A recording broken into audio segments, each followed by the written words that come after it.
被拉点拉穿了。是的，好，先看一下第一局是速闪，感觉最近好多天都是第一局是速闪哎，上来很经典的，直接飞鬼屋抓机械师，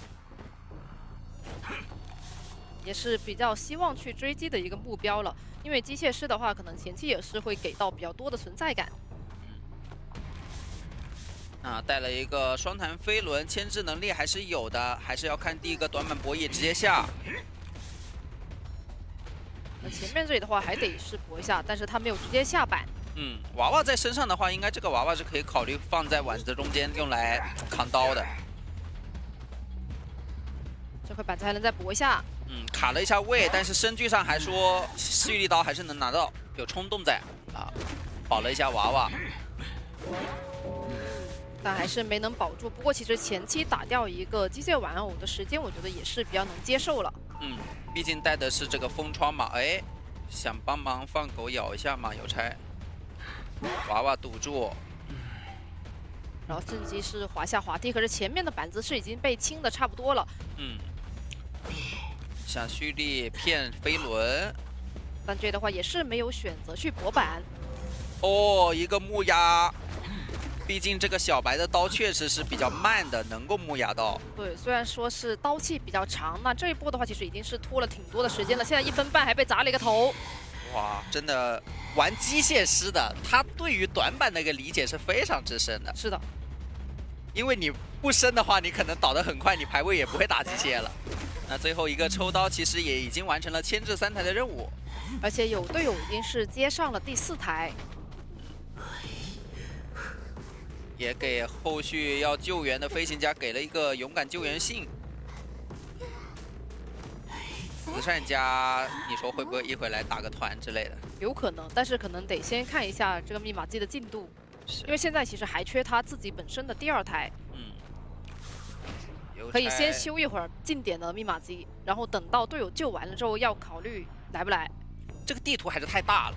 如果把慈善家调过来的话，又得有人跑1000里之外去补慈善家的。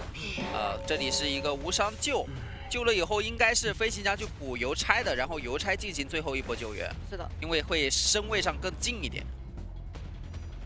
一个短伞吸满了吗？吸满了，但是这里有个弹射，还是能多拖一会儿。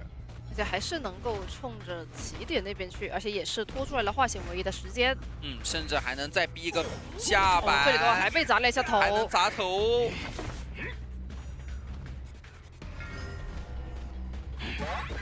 而且也是倒到了离狂欢之一比较远的地方。这个时候邮差赶紧往这边贴，也是帮助队友把密码机修到了一个非常高的进度，甚至可以做到下一步是压好球。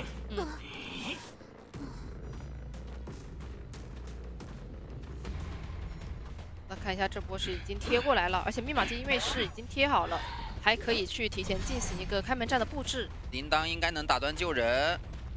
这波不帮忙，其实我觉得队友没有回光返照情况下，可以考虑吃回光返照救。对，就是故意的去吃一个回光返照倒地救。对，倒地救。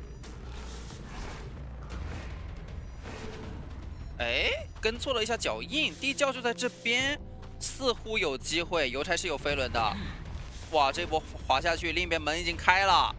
看一下来不来的闪现跟飞轮的博弈，趁他下板的后摇直接闪现带走。那这样的话也是让速闪保到一个平局。其实整个开局的像刚刚那种的话，可能就是属于比较不理想了。哎，黄衣之主也是比较少见的一个角色。看一下来木屋架人，想要去找一下园丁。这应该是放狗流的吧？但这边的话也是选择先去中场压迫一下，一直在卡这个狩猎本能。而且杂技这个点的话，其实感觉不太舒服。还好球那边是直接交出来了，但这个触手要绕就有点难进点了，要给一刀。巡视者好了，但这个位置不太好交。一个远程的一个触手想试一下，但高端局都会绕触手。翻完窗的话，就看一下这巡视者怎么交了。这里有个技巧，就是你可以一个身位把狗直接丢到地下，但是这里好像身位没有把控的很好啊。对，巡视者落地后摇是很大的。是的，因为他那个巡视者其实是有一个落地，然后有点摔晕的那种感觉。那你现在其实再过来，已经是拉了比较远的身位，杂技还可以用球，感觉这条狗要掉了。对，很远的一个身距，你光拉近身距就需要花掉3口了，最后1口在下板处理掉。就可能把这整个巡视者给卡完了。那就看一下这个蓄力刀，哇，没有跳到板后，不过也是一个3台的一个牵制了。这样把它牵制还是属于比较顺利的。接下来守墓人携带化茧为夷，准备下场过来救。守墓人现在真的你非常难打到他的一个手椅拦截，即使你是手椅型监管。哎，想掩护一下，让园丁救。园丁也是，我觉得啊，这个版本它可以作为一个救人位去使用的一个角色了。这本身启盾也是可以增加一个容错。血线稍微有点急，但是没关系啊，直接出，硬吃触手也行。因为吃了触手以后是有一个那个微小的间隙能给他把人掏下来的。对。何况这里还绕了个触手。那最后给到26空间，其实非常难得。黄衣的话手也是非常强势的，而且杂技手上还有个红球，说不定能牵制起来。地窖就在这里，又走位躲掉了一波，血刀带走。唯一就是有点可惜的就是上一局不是上一波的救人守墓人这个太远了，园丁必须过来帮忙分担压力。园丁分担压力导致他最后1台起得特别晚，那这一波再过来救的话，有这个巡视者咬住，而且这波过来的因为是个园丁，所以感觉这波救不了了。还利用了一个细节，就是咬住以后切技能是可以消掉那个看巡视者咬第一口的后摇的。那现在的话，杂技就没办法去救援了。而且守墓人跟园丁也是因为救了2波人，所以都是半状态。现在只能让气象去卡一下中场的遗产，然后外围园丁新起1台。新起1台，然后中场也可以让气象去稍微给点压力。这波黄衣应该是不打算回去了，想死抓守墓人。他底牌切的还是比较早。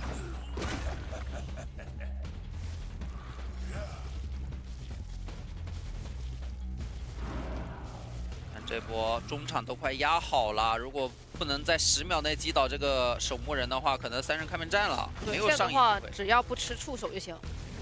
吃个插刀，还被砸了一个头。不着急亮，继续牵制一会，拖到队友去贴门。既然要平局了，哦呦，继续砸。还差不多被开了，开了之后其实它是多一个容错的。就可以吃触手嘛。半状态跟满状态的区别。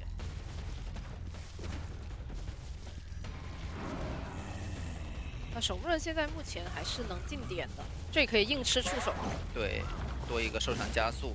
地窖的话，我们前面看过是在3板，这一把是没有任何跑地窖的机会。是。黄衣应该也不太敢传，毕竟抓守墓人也花了一定的时间，传过去很容易门开了。那就是一个平局收场。这2把的话，其实感觉51牵制了35秒，杂技能凑一个3跑或4跑出来。是的，哎。聂西来了，这个聂西的话，其实前面也是有上过电视。上次表现如何？忘记了，好像也是平局，因为我记得好像是打了一把里奥的回忆的拉扯。看一下这一局，一个强电流规避第1波博弈，但下一波就没有这个技能了，应该要给到了。前期光靠囚徒牵制的话，确实很难牵制出一个比较不错的时间吧。哎，这波是假走位骗了一下，把聂西骗过去了，没翻窗。这个板子还在，所以也是顺利的逼出来了移形，而且移形的话，其实这里收益并不是特别高哦。没有估算到这个板弹在吧？这波再跳过来，又给卡了一个窗弹，那这样的话能牵制很久，还能再去搏一下这块短板。对，每一波交技能的节点，其实要避开求生者交弹射的时间点。但这块板子的话，还是没能拿到节奏。是的，体力值也不多了，下一波短板再搏不到的话，那就要3台了，直接走进一个封闭板。这里还是没有选择下，应该但这个点应该有机会了。隔窗道也3台了，而且是有回光返照的一个3台，聂西这一把非常危险。这3把的节奏，其实开局的牵制感觉是复制粘贴了。基本上牵制3台以后，求生者阵营里面有2个化险为夷，都套上密码机是稳稳够的。是的，这把的话，其实园丁也是有，或者病患都是有机会多带一个化险为夷的。还是让，大副跑了，应该是让大副2救嘛。有一个人已经往这边赶，应该是病患。而且这一局是有园丁的，园丁在这张地图是附赠一个拆椅体系，对吧？可以倒一些角落去看能不能拆椅子打快摇。这里直接交钩爪过去，刀飞轮化险为夷啊！这个时候你是聂西，你会选择打针对呢，还是选择追这个囚徒啊？主要你在外面如果说放着一个囚徒，这种破译比较快的，可能也比较难受。但刚刚挂人的过程中，小门一直在爆点，爆什么点？椅子被拆掉的点。是的，意味着园丁已经就位了，还没2阶，还没办法无限跳，体力值够也没用。一看椅子怎么都那么远啊！最近的那个好像是刚刚已经拆掉了，对，已经拆掉了。那这样的话，基本上是稳摇下来一波的吧？园丁就拆另一个椅子了，导致这一波没来得及拆，看能不能摇下来。挂上了，2个椅子离得比较远，他没想到，他以为要挂另一个椅子。那这样大副过来救，打一些体系套路的时候，它就是有代价，密码机去换嘛。对，而且你这个体系其实发挥的效果并没有特别的好，所以导致另一台机是完全没有人去修。那现在2个化险为夷开出来，其实就是只拖了80%的密码机进度，这个是比较伤的。是，应该是打算再打一波快摇，这次要倒到最角落，然后园丁的话拆椅子一定要协同好，对吧？沟通好。所以这里的话，想要先去打一下园丁的状态。有移形，可以先把园丁击倒以后，扶了椅子移形过去挂人。必须击倒园丁啊！你不击倒园丁还是能拆的。这波套回来挂人的话，其实也是会浪费比较多的体力值。是，而且椅子一定能拆啊！他觉得园丁没办法短时间以内拆2把，但他拖出来其实也是很远的距离。这把园丁他有一个问题啊，就是他没有把控好自己这个拆椅子的一个逻辑。你得把最近能挂上那个椅子能拆掉才行啊。那这里还要续上下一波节奏，还好外面的话是2台密码机都有进度，这样的话也不会说被管住修不了。对，大房也没有地下室，挂上以后始终有一个满状态可以过来救援。不过在大推破译的话是刚刚没有回光返照的病患，要不考虑直接过去？我觉得这波是完全可以去管病患了。而且可以压住你比较多的那台遗产。病患还有飞轮已经好了，一个钩爪，但是飞不是很远啊，要把这个窗要架死了。针对到一个没回光返照的病患，后面也没化险为夷，是很有机会打一个开门阵压起身的。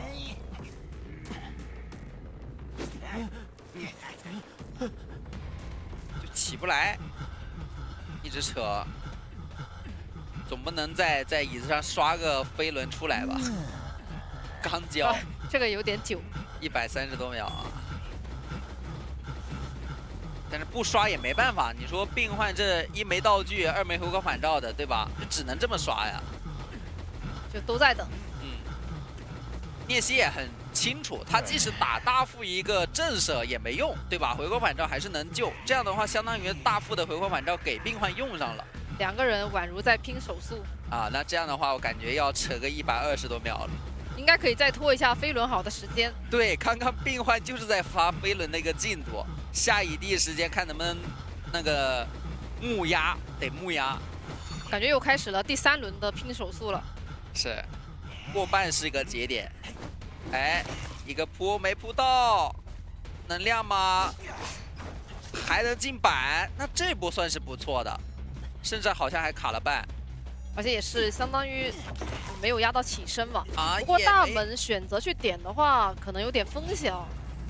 有怀表，没有猜到位置，保护病患了。但是病患其实刚刚也是在大门，然后你现在走的话，其实也走不了多远。2段表没摇到，3段表摇到了，但是被打出来了。继续点大门。大门的进度的话也是不太够。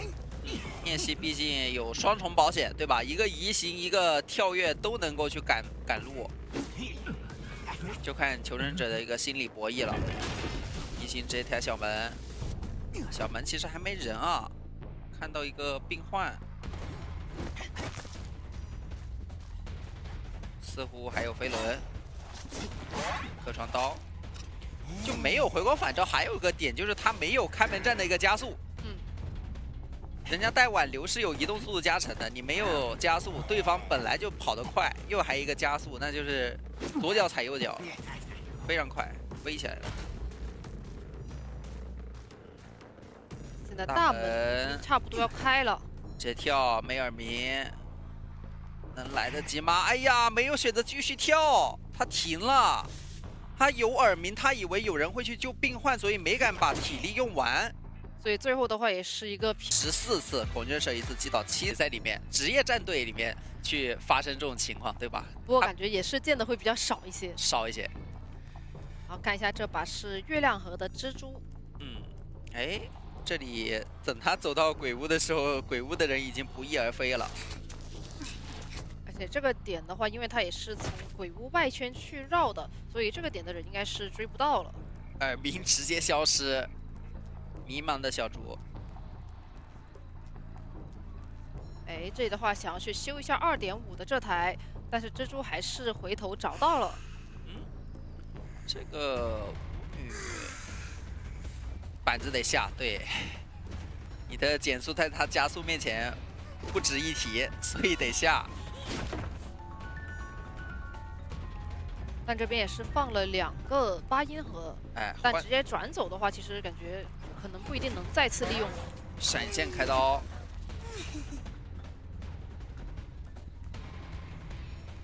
道具都已经消耗完，而蜘蛛的话，其实手上存丝还比较多，看能不能下一波打个爆发。不过还有先知的一只鸟，飞轮加飞轮，看了死亡之眼。但是我感觉他发的那个信号应该是发的比较晚一些，因为他刚刚发完需要帮助，先知已经是直接看了，对，但是还是没来得及。那会儿对于先知来说，可能也就是刚睁眼。是。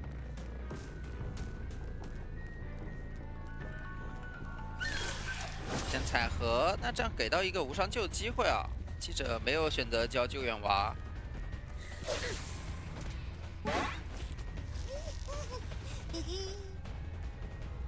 但是感觉救下来之后也是比较难有下一步牵制了。哎呀，过板被记者直接一个秒砸。那后面还有一只先知的翼鸟，感觉有机会26起来啊！落地没丝了，又来一个奥飞帮忙牵制。记者玩的好的人真的很恐怖，他还能 OB。现在还在看，走位，哎呦，没来得及。那其实这里还是被牵制了挺久了。是，甚至记者还能接下来用这个奥飞看能不能扛到刀。哎呀，还扛到了！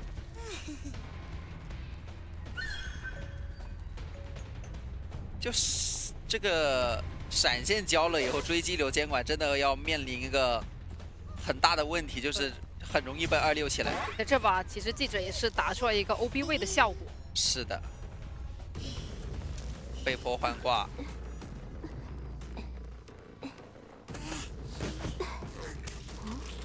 那舞女也不敢走啊，这里有她的一个减速盒，想来离先知救。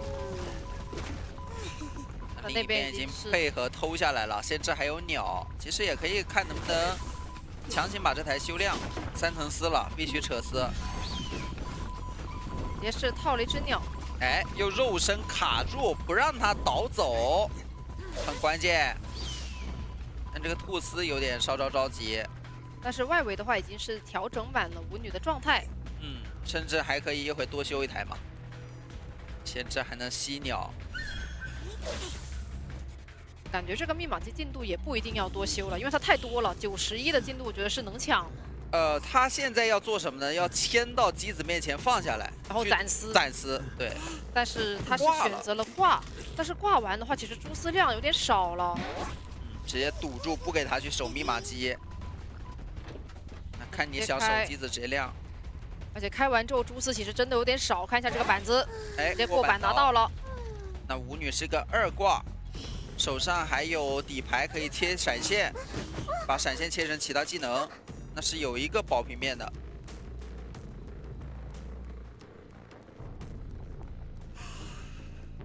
再蹭一下，排一下2名，排干净了，说明没人能救舞女。那这个时候就看博弈了，什么时候传，而且也一直在看河边啊，看有没有人绕过去。没有的话，感觉这里得传了吧？得传了，得传了。再不传可能来不及了。哎，这个起盾失误了，他以为起好了吧？应该是。但园丁走不了的话，感觉站台上面这个也走不了呀。先知这里没把鸟吸出来也走不了，但2挂一另一个应该能爬出去。对，先把他击倒，蛛丝放，能牵回来的话是有机会的。牵回来了。先挂一个吧，先放，再测。要把最近的椅子用给这个园丁，就看先知能不能摇下来了。摇下来能吸只鸟的话有机会，但是摇下来之后，其实感觉蛛丝有点多，这边就得有鸟啊。对，也不好走。3层丝好能牵，那还都是非常坚信的，就是你越想赢的时候，你越容易输。他可能就是想回想去扛刀嘛。啊，那这个时候来个鹿头，开局直接抓击球手。啊，抓了 OB 位就不怕 OB 位了吗？有一刀，拿刀还是比较快的。而且这个阵容的话，相对来说，击球手能保别人，别人不太好保他呀。卡一下红光，但是现在没有夹子，也还是只能硬着头皮翻窗。小说家想过来换位砸头，但是感觉没有配合好。应该往小说家脸上走的，对吧？这样小说家好帮一点。对，但是他拐进了大房，然后也没有选择下板，所以你钩子直接过来的话，他是很难去规避掉这一波的伤害了。哎。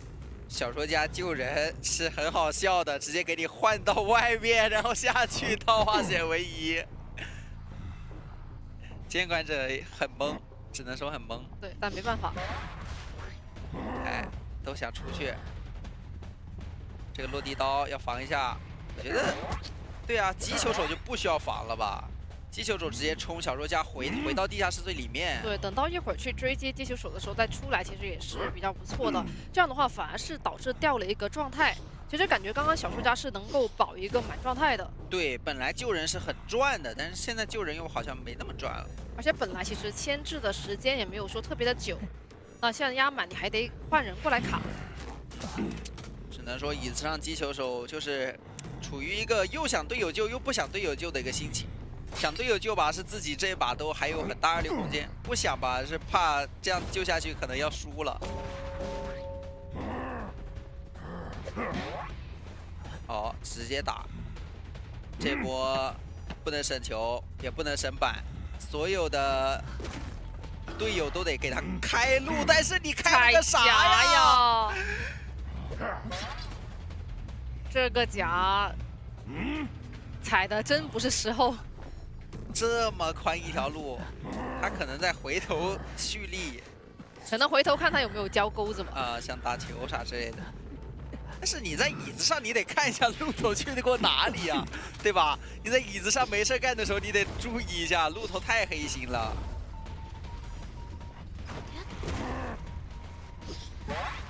哦，勾到了，那这样能造成1/4伤害。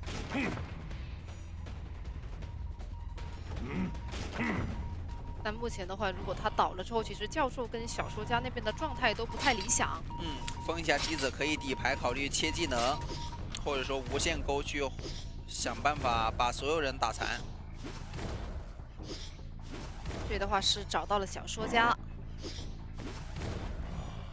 小说家还在吸，这个隐喻还差很多，一直在被这个震颤啊。飞轮顶甲，换位砸头，哇，他好秀！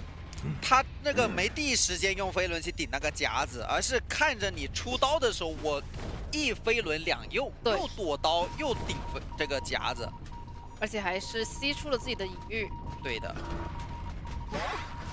想先来管机子。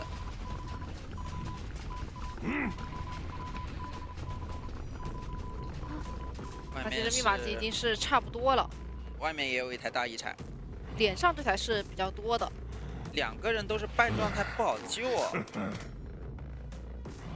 补状态的话，又鹿头一定会杀出去，无限勾去排人的位置。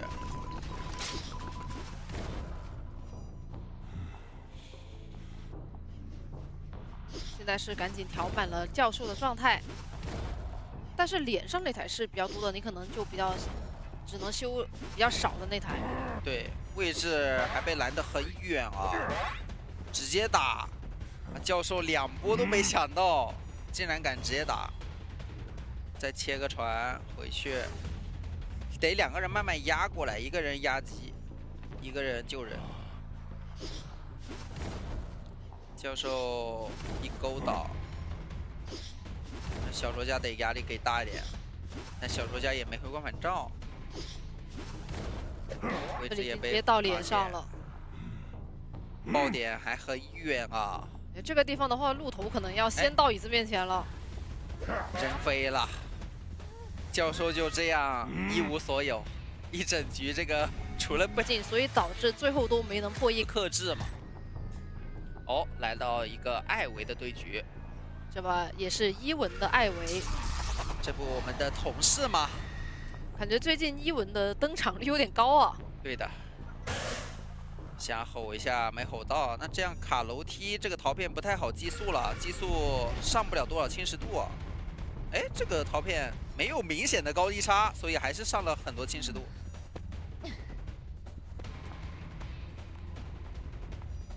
看一下往尾板去转。这个位置就看反绕怎么去骗红光了，看能不能骗一波，哪怕是偷一波吼也行。牵制艾维就是你不能回头，然后你往前走的时候发现不太对劲，你就应该往回走了。是，不过这里的话其实也是叠到一个80多的侵蚀度。第4阵吼一下应该有刀，哦，想直接开刀，还是能反绕到。在躲伊斯人吼的这一波，本体吼还省了个闪啊。不过这把还好，外面是有一个心理的。看一下这个园丁能不能跟前面两局的园丁不太一样吧？但感觉今天晚上的园丁好像失误比较多。对，那打艾维是确实用不了拆移体系，他可以把那个椅子那里生成个陶片什么之类的。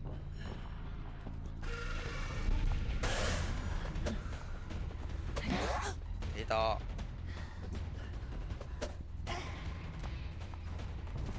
想去摊一波双倒，这波守墓人再看的话，60以上吼出来了。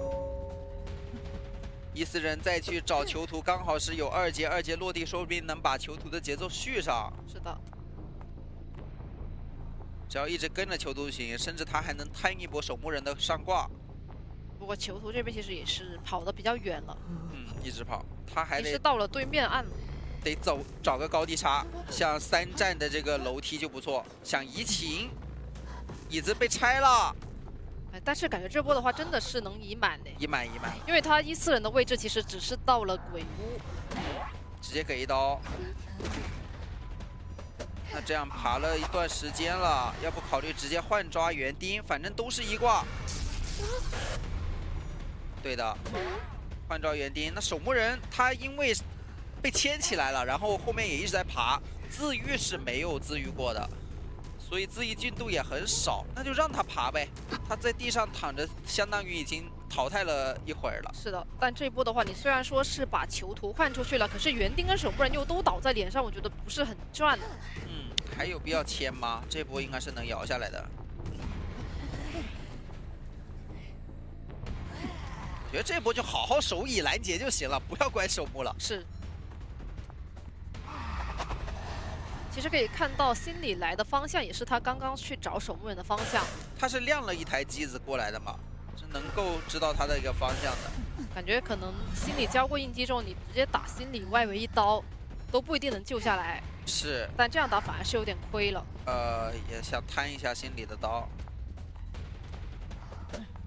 心里其实要想办法，一会儿给刀的时候看满吧。对。最怕就是98的70度给一刀，那你后面基本上离死不远了。是的，而且也是没有吃出来闪现。密码机还差的比较多，虽然卡了一波半，但是后面的一个节奏不太好，守墓人应该考虑还是要来救一波。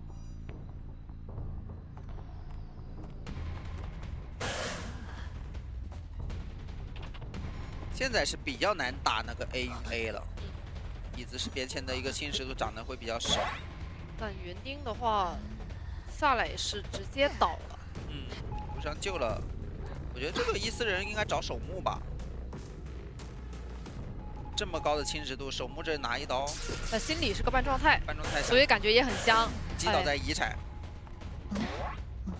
这波是直接倒了，续节奏续的还是比较快的。对，还能挂在遗产，关键。守墓人身上侵蚀度还没怎么掉完啊，一会儿吼一下，说不定还有气球刀。想把侵蚀度先卡完。感觉整局下来好像都没有加入过这个闪现，大家都没能吃出来闪现。现在的问题是救了人以后还是有节奏续，他2阶抓谁都 OK。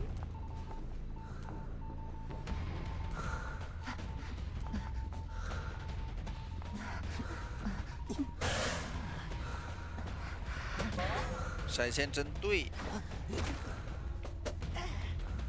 守墓人可以考虑来，应该很难再救一波了，他也要受伤，站住了这台，外面再起心机有点困难。囚徒要打3人开门战的话，必须过来救人，但也是要跑图跑得比较远才有机会。对。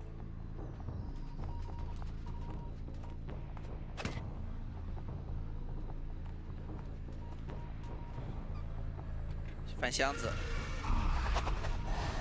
先记住一下不给他翻。囚徒这一把其实就躲这个14人喷还是躲得很好。强大针对，我们垫了一下，帮忙卡位卡刀。但这个时间其实守墓人也没怎么破译。现在才开始去修一台新机也不太够了，其实是，他还摸了个护腕的。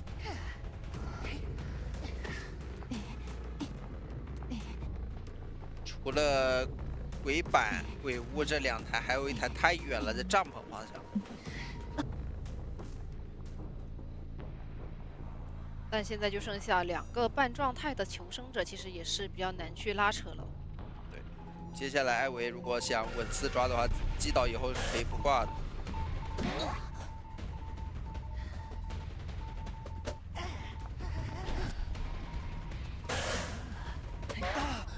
那随着囚徒击倒，应该就是个铁丝抓局。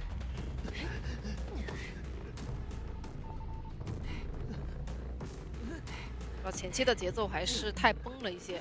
是。看他中间断档的节奏，主要是在于救完人之后，然后换挂了之后。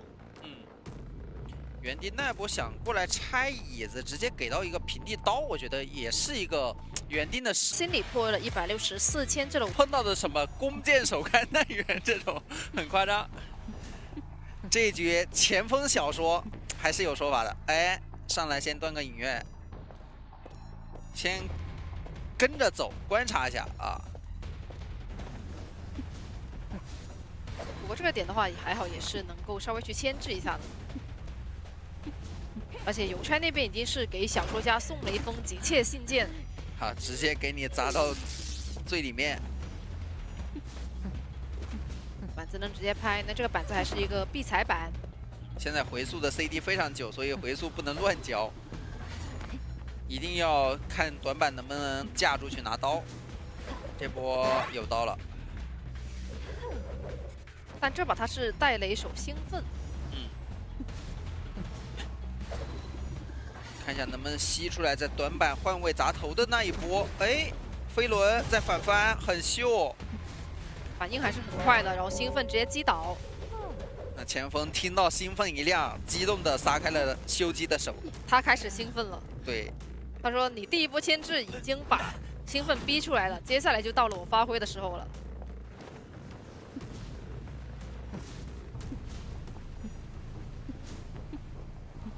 先卡血准备救援，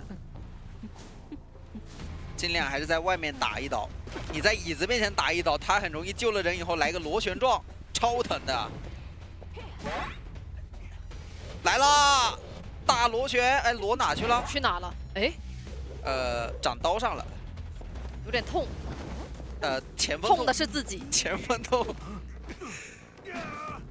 那感觉咖哥比较想看到的一个打团局面，好像暂时还没能看到。这波球拉完了，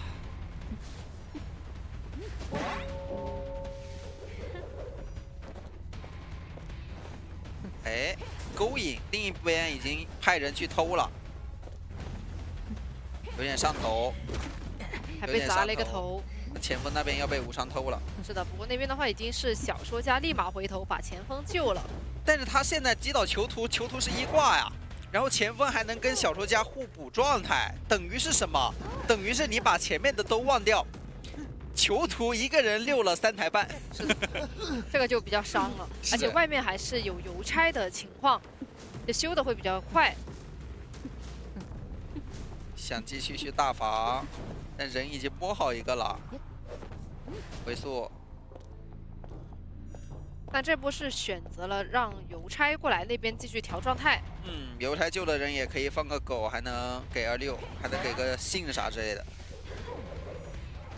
就是我很怕的是什么？他们不是很强力的一个 OB 阵容，但是他们每个人能互帮互助。就比如说过来救的时候帮忙放个狗。对啊，囚徒也能垫一垫啥之类的，就是一些小东西它组合到一块，那就变成大麻烦了。垫一下。又还能博弈，前锋又来了，好，又长刀口上了。哎，这2波撞好像没有把握到一个特别好的时机。你说扛没扛到刀吧？哦呦，但这波能回防。好，撞个兴奋，也是把兴奋逼出来了。前锋也2挂呀，可以挂前锋。那囚徒可以连电，小说家过来救了以后用命保。换挂换的有点多了，这样打下去真有可能机子够了。就看这波能不能拦截到，拦截不到的话，那真就我觉得是4人开门战了。打的拦截是拦截到了，但这个点还是能救。飞轮打一刀，不敢看啊，要帮忙扛，又是一个2挂，不敢换节奏了。前锋那边还有1/4球可以拉球进板，直接过板刀。差一些，还差20%。这一波拉球进大房翻窗就好了。来得及回去吗？来不及了，应该要亮了。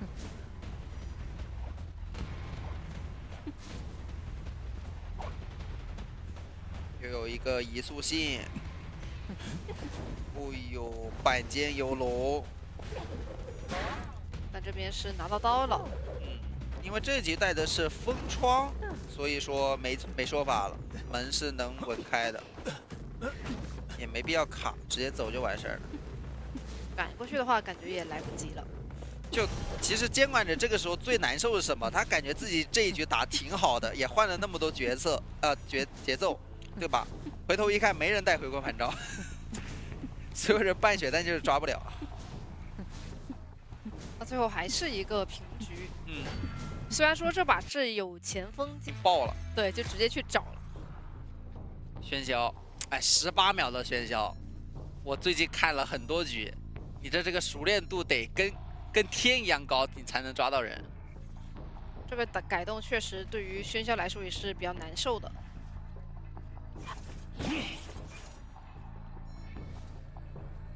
这还是个医生。看短板博弈，直接过。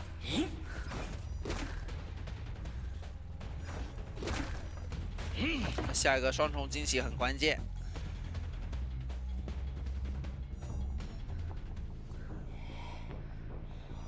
不敢交互的，现在是绝对不能交互，交互很容易震慑。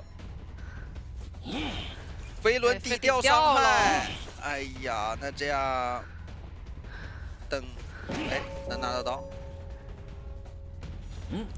双重惊喜，看能不能一次上2个球。上到了，不过这不也是没能回上状态。还有地下室。主要是飞轮之后，其实他还是给的比较快的节奏。是，身距拉不开，而且双重惊喜在短板里面拿到2个标记是很赚的。兵吃着通缉，不过佣兵倒是没有什么救援的压力。我预知一下未来，后面空军一杆枪干了以后，医生扎满，这一把可能4人开门战了。看能不能打出来你这个效果。对，先往外冲，这波有化险为夷，肯定是导出去。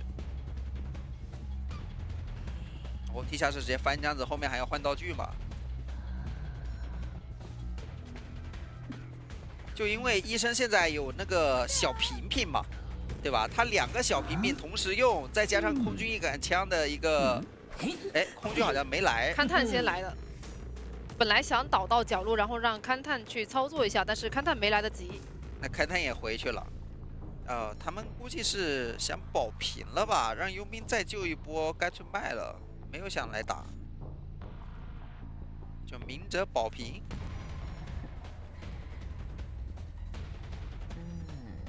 一个万无杀，帮忙卡一下。哦，扎好了。就很快，给刀。不过2阶喧嚣的话，就是还是比较能击倒的。要开始扛标记了，然后卡个板子，不敢过吧？绝交移形，反翻。但佣兵还能再帮这里。回头没砸到，双重惊喜，飞轮掉。很难受啊，人体自动门过不去了，双重惊喜一没好，这翻还翻不了。勘探员也来了，这里已经是调满了，还吃个砸头，那还能继续再扎，因为他还有1/4的状态，扎了。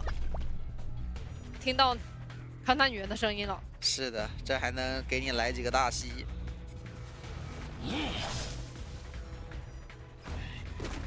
这空军还没出马呢，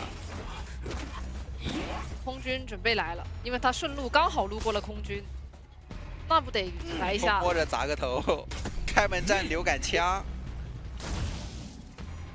机子一亮，好吧。确实，那个板子求生者运用的太好了，刚好是一个空中飞人又飞不过去。对，这里也是交了一个飞轮。这把求生者飞轮真的是教科书式的飞轮，2场是有地窖的，3波飞轮都扛了伤害，弹射，再反翻，冲地窖了，双重惊喜也在冷却，空中飞人也没有，4跑直接跟过去的话要4跑了，不仅作用，那就是神一般的飞轮。是的，看一下爱哭鬼，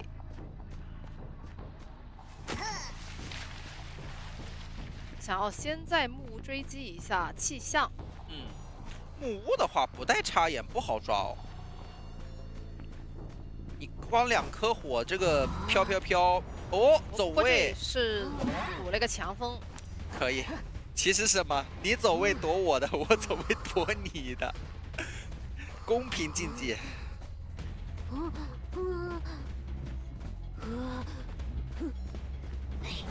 好，这个没得走位了，交互必吃。再绕一圈。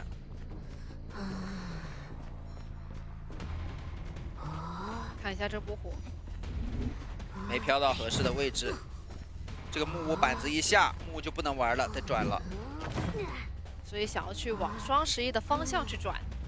一会儿看一下这个紫火，层云吧，还是层云好。直接飞，哦呦，飞的一个前摇，直接被打断了。其实整体并没有说牵制的特别久，而且这把也没有能够把技能吃出来。是，而且基本上可以确定的是，这个没有2-6空间了，道具都已经交过了，前面也没看出有弹射的迹象。保留一下树根。救人有风险，火箭直接炸晕，但是树还在那里，一个火飞轮顶掉，有博弈震慑机会吗？直接掏，而且还扛了一刀，给了2-6空间。进双11，这个火箭应该一会儿要绕一圈陪跑，这个火走位走不了，而且他是预判的你去躲的一个方向。对。刚拉的时候，先看你走位方向，再去调整。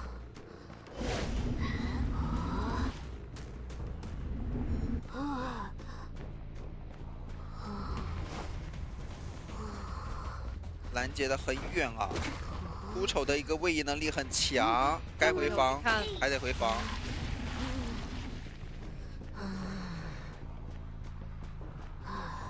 确定卖了。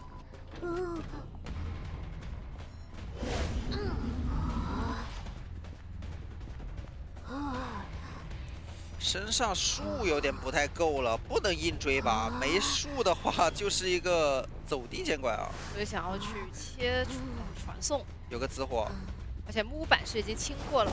哎，能秒哎！飞轮，这站立还是太容易被火拉到了。有个盾，能稍微溜一会儿。但牵制的时间并不会说特别的久。这飞轮双弹已经暴露了呀！这每次弹射跑得飞快，然后刚刚又交了个飞轮，后面是可以一直打这个园丁针对的。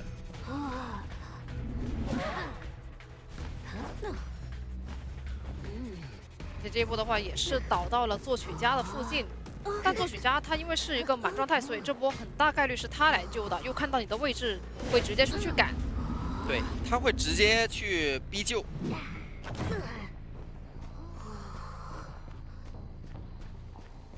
哦，骗下来了，而且看到身上有紫火，位置确定，看谁的跑得快点。然后一看那边还在修，能救下来。加速带过来可能，哦，没有第一时间冲去救哎，他怕过程中被火拉，但还是被火拉了。那这样机子又没好，人又过不来，2个人上挂，求生者这一局应该是没了。主要还是他把作曲家压到比较远的位置的时候，估计小丑他那边也是没撒手的，所以爱哭鬼就很放心大胆的可以去追击作曲家。主要是撒手过来，监管人一回防的话，机子又没修。对。哦，极限亮开。我先拉出来，但是带着紫火跑是很容易下一个火直接拉断的呀。而且就算不拉断，其实作曲家那边也是还有半个屁股。地壳也不在双11的方向。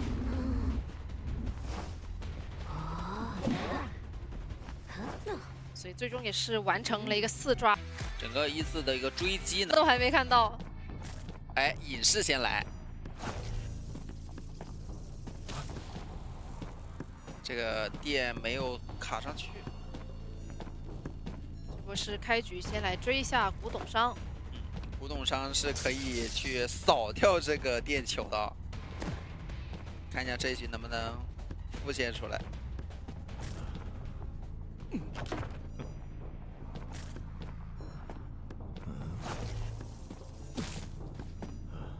哎，有点短了。这样前期不太好拿古场上的刀，他就想换抓了。隐士是一个非常有换抓能力的角色。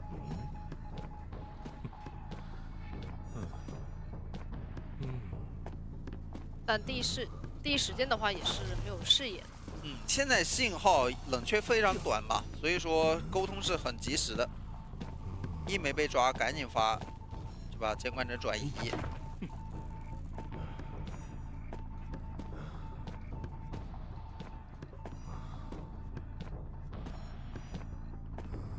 再回头又想去找一下记者。隐士最怕碰到这样的局。就是你好不容易往一台机子机走，然后想去抓那个人，那个人隔着800米就先撒手了，先跑路了。而且你已经看到他跑了，你又不想追了。是。卡个板。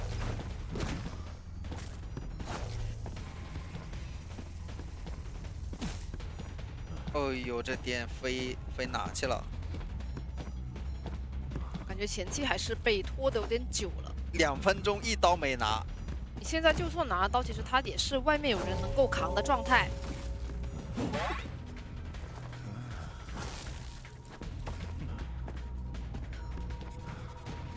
又想回来去找一下守护人。守护人铲都被骗下好几次了。哎呦，刀气还被模型卡了一波，没打到铲上。这是想，但哎上到电了。打出来以后，第一时间把电上。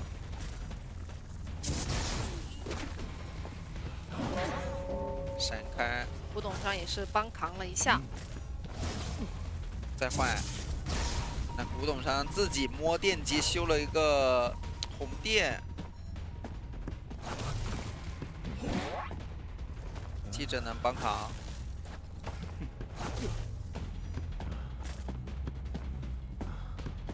守墓人也帮忙切，这样的话，古董商还能再吃一刀不倒地。要考虑补状态了。他密码机太多了，现在。对。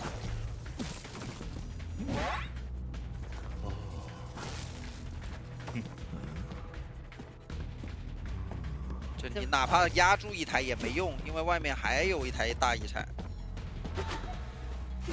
拐角打2连止戈，3连。5手10几秒。其实密码机的进度已经是差不多了，破译加速都干出来了，这还没挂上第一个人呢。这波是顺路的把守护人带倒了。就看手野环节了。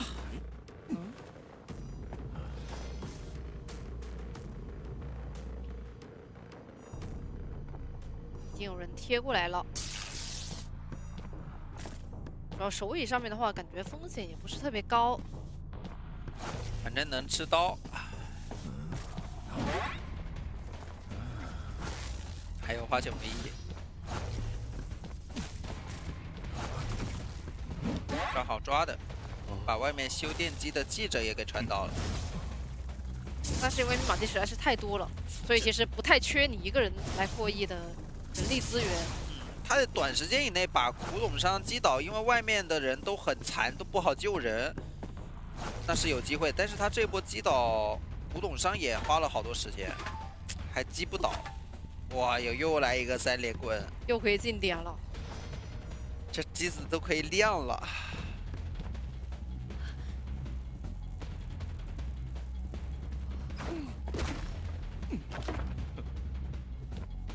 95还没压好。再修另一台。压好了。这亮。这开门战还能扛刀，吃一刀挽留而不倒。他这个时候应该看能不能走2楼，交这个去门吧，交技能去门。先散开，但这边守护人还有铲子呀，所以你只能管另外2个。一下铲电没了。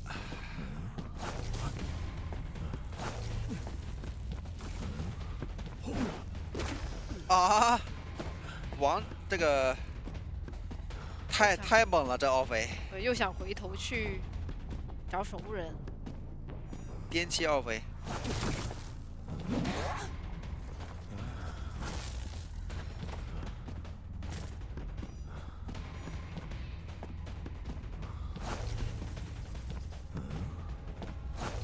但其实另一边门已经都在点了。对。甚至这个时候你上电还得想想上什么，上红电的话，似乎守护人还不倒，还能扛。前面有个地窖，不过离得还是有点距离的。还能把点门的记者给传导，但是他已经没有赶路能力再去到门了。挂上人以后，即使再临，能上2楼补一段距离。另一边也摸起来，就在门口直接走，哦，也没摸，直接爬了，直接爬出去。那最终也是完，所以说不能等，现在是完全不能等。哦，风点都来了。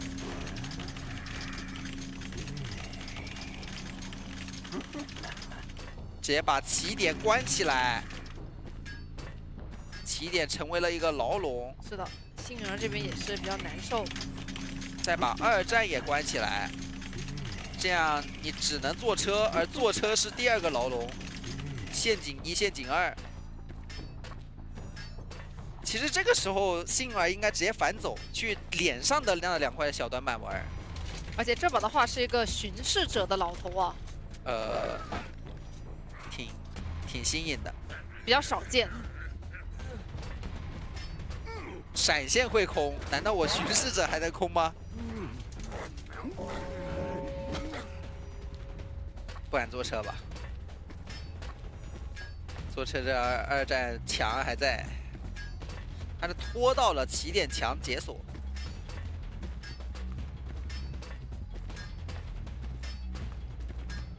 技能开刀的话，你平地不好去抓一个有手电筒的幸儿，是，哪怕有追猎也不成。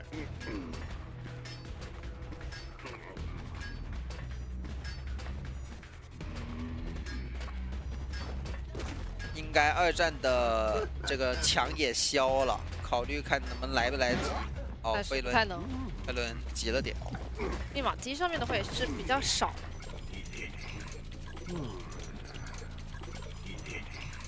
应该都是修得快的是没玩电硬修，划了一下野人。修得慢的是担心啊，先玩电再修。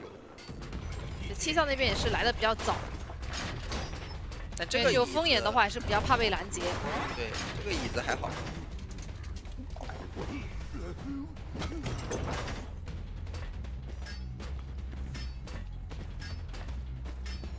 不能坐，开出2阶以后坐车就是自取灭亡。哦，这个好像没走位就躲了个风啊。感觉他是预判了一手，但是他是选择了玩一下控制台，锁死了。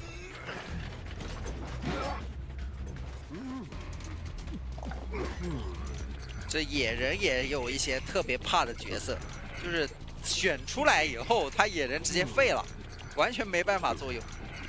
而且这把刚刚在1挂的时候是划了一下野人，所以导致野人现在其实他状态并不是特别好。救人还有风险，万一被一划一刀。所以他们是安排了拉队员过来救，也是一个贴脸直接过来骗墙。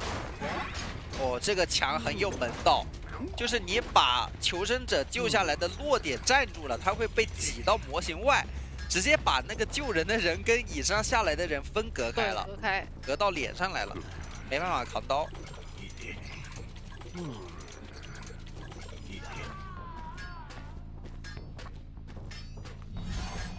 但这把其实密码机差的还是比较多的，2台多的进度。2阶，你还能把这2台机再放大一下，你修1台还得面对他这个风机子，很夸张。就风眼这个角色吧，就是千场不遇，一遇万场啊，人家有1万场的熟练度。又来了，这个巡视者放出来，可以做到1划1刀哎，等他下一次等不及了。不过这个地方选择坐车的话，也是可以用滑墙的。对呀，滑一下，直接给你滑下来，落地再滑一下，哎，歪了一点。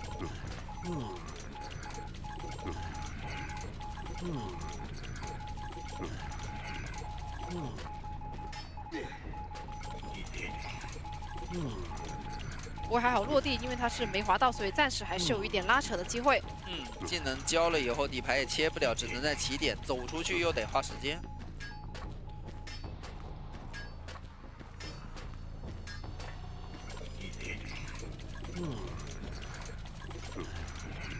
哎呦，感觉要被锁死了，要被卷起来了。但还好，这个角色不怕，他是可以一个高云飞出去的。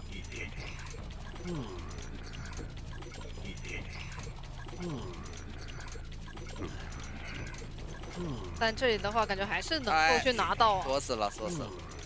因为你可能第一波能够去规避掉，但是我还是有很多的能量。你不能飞到一个能量飞到另一个能量多的地方。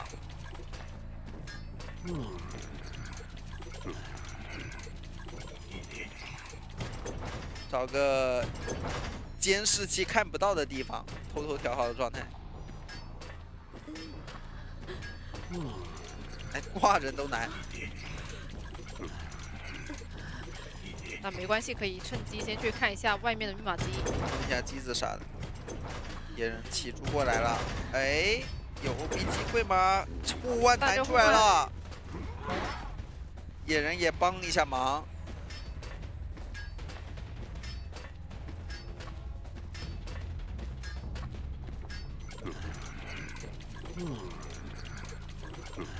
一刀直接封死。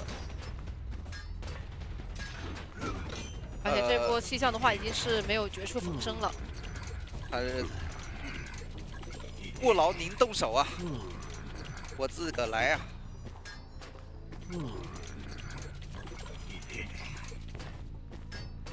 主要其实打风眼的话，我觉得还是绝处逢生比较珍贵的。对，因为如果你把这个绝处逢生一交，它其实可以把你扔在角落，都不用一直滑墙，已经相当于淘汰了。对对对，因为它直接有一个能封死的地方就行。捡原局的话，就是一旦有人过去，他那里可能攒个500电，谁来谁死。现在到处都是很多的能量。拉队员跟野人那边已经是都滑成了一个半状态。哎，野人这边也很危险了。还好留了个缝。野人是常态移速会比较少啊，所以说他躲墙不太好躲。也被滑倒了。有点迷，那大概知道拉拉的一个位置了。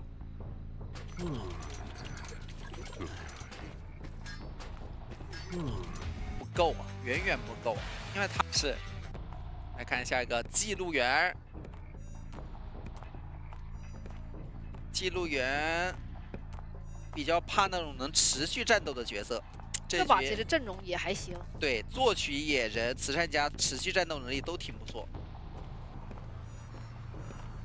想要过来去追一下作曲家。抽进了再弹射。弹射上一波交了。哦，偷偷砸个板，就他抓住了一个记录员心理。我这么长的一个身距，我一般来说是直接拉点跑的。是的，不过这里是有点被反绕到了，所以也是稍微拉近了一点身距。交个音差加速，也是把野人下好的弹射板给提前踩了。那这样作曲家可能第一刀要有了。我现在弹射的话已经好了。不考虑陪跑一下吗？慈善家，这个弹射不敢闪，闪是有可能被这个弹射拉没的已经。看到你的弹射出来了，又记录到一个下板，这样的话手上很多啊。野人是过来了。但是感觉刚刚如果顺路慈善家能够去帮一下，可能收益会更高。对，封一下技能。野人空地开拱，记录员还真就不太好处理。啊？这这里预判闪现是没吃的，野人还不好套化险为夷了，得找队友先摸一波。得木偶师过来触发第一个化险为夷，挂野人脸上。把你赶走。这要吃气球刀了。这第一时间应该就往木屋去啊，这就是非4黑的一个弊端吧，没有办法做最简短、最简洁有效的判断。而且实在不行，可能走板会稍微好一点点。现在感觉前期的节奏是不太好了。因为记录员他这样打的话，其实外围也只有一个人在修机，后师得立马过来救人。如果他被记录也修不了，对，密码就直接停。这个就是比较难受的点。哎呦，第二波路易还没交出来。木偶师的救人可以这么判断，就是他如果是一个只交一波路易救，那叫小赚啊。然后如果是半血的话，扛到刀那就要一般。要是像现在这波救人的话，那就其实小亏了。又把窗给封了。现在外面2个人在调整状态，慈善家只能过来了。挂地下室，除非秒救，直接下去。哦呦，预判到他要下来，知道他要来秒救。哇，这在干嘛？感觉这把气球刀吃的有点太多了吧？这还有节奏序。又是刚刚那一波一样的问题，一个人救人就2个，机子完全停了，木偶师刚刚也被记录了。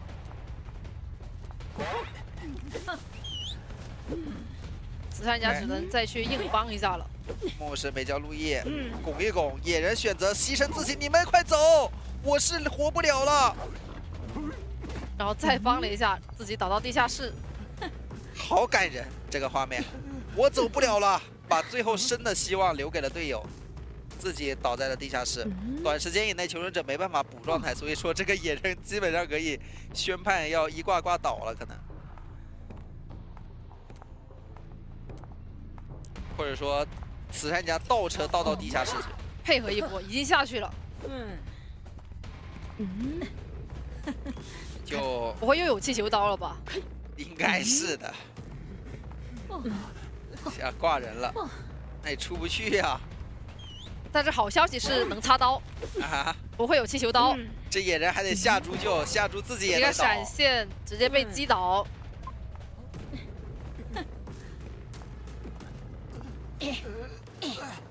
说句瞎说，地下室搓麻将怎么没我呢？我也来了，哥哥们等等我。OK， 气球刀虽迟但到。好，这是42秒，慈善家是吃一个信息差。哦，愚人金来了。来看一下很常规的一个追击点位，追的是这个邮差，邮差给自己一个交互信，加速自己的交互速度。这狗我这边是堵掉了，直接过板，还好是搏到一个砸头，不然前面状态可能是掉的比较快了。但这个转点的话，应该是不久要拿一刀了。毕竟大空地转点，愚人金那个赶路能力还是可以的。牵制愚人金还是要围绕着这种板区去玩。对，这个点位的话也比较危险，直接倒了。40秒的一个击倒，得去骗稿子，把假装我要转这个点，然后你交了稿以后，我再转另一个点。牵制愚人金得这样。哦，这是个点位，看一下，没交好，没关系，还有饮食。不过通缉到了大副，所以这边也是压住了大副的走位。大副就是故意卡血，但这样卡的话，可能是有点风险了。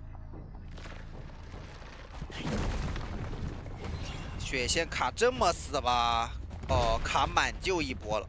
愚人金它有一个痛点就在于，如果求生者只救一波，它是很难去衔接第2手的节奏了。不过感觉外面的角色其实也是相对来说比较脆一点，还有机会。而且密码机实在太少了吧？怎么感觉他只干扰了一个人，其他人都没修啊？这波大副还是救人比较稳定的。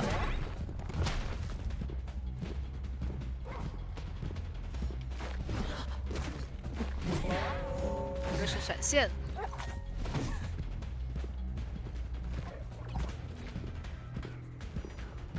但是其实外围差的密码机，我觉得还是相对来说有点多的。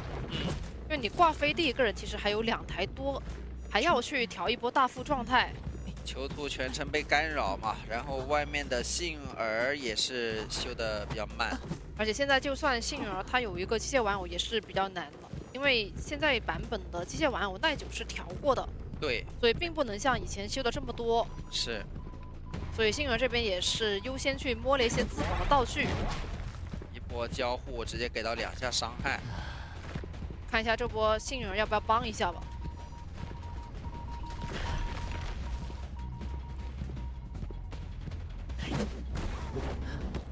别贴近身位，一个强电流。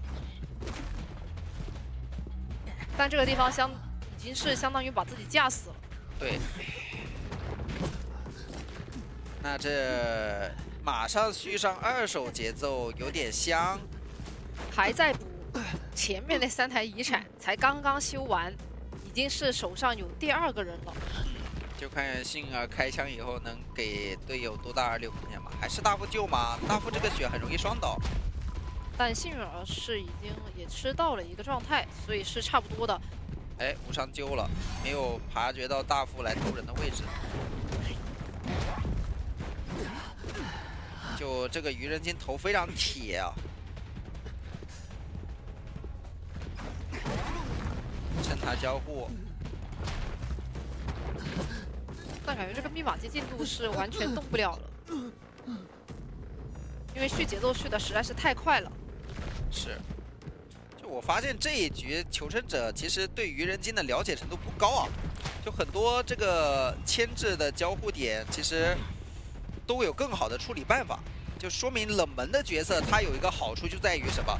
它还能吃到信息差的福利，特别是在排位里。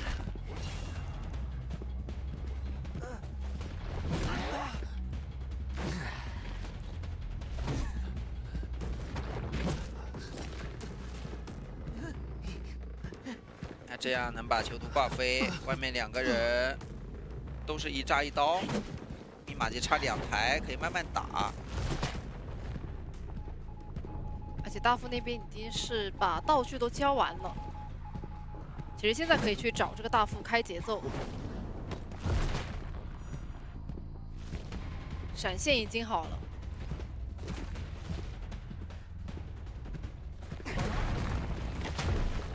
感觉马上就要倒了。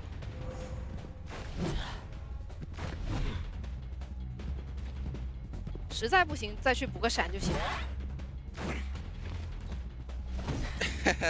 自我欣赏到了，感觉这把密码机真的是有点修不太完了，修不太了，就根本就没人有空修机。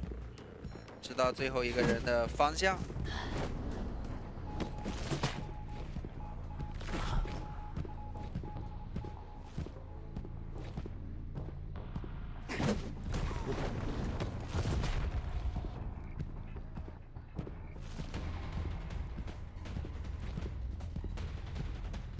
要不绑起要枪一下？